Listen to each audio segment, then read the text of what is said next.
question number 2. Ito, nakaalis ka na ba ng house na nakalimutan mo mag-toothbrush? Usually part ng routine ko yun eh. But I feel like, sa buong buhay ko, siyempre nagkaroon na ng time. Yeah. Na sobrang nagmamadali ako. Nakalimutan ko. Alam mo, baby kayo, wait lang ka before. Wala pa akong ngipin. Yeah.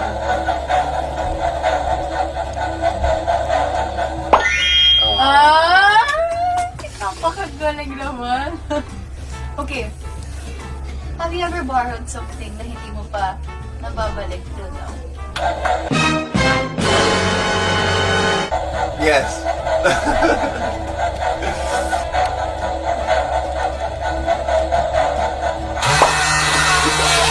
Oo! Nagsasabi naman siya ng totoo! Oo, may mga times talaga na nakakalimutan ko. But like sometimes we like share or borrow stuff and then I forget to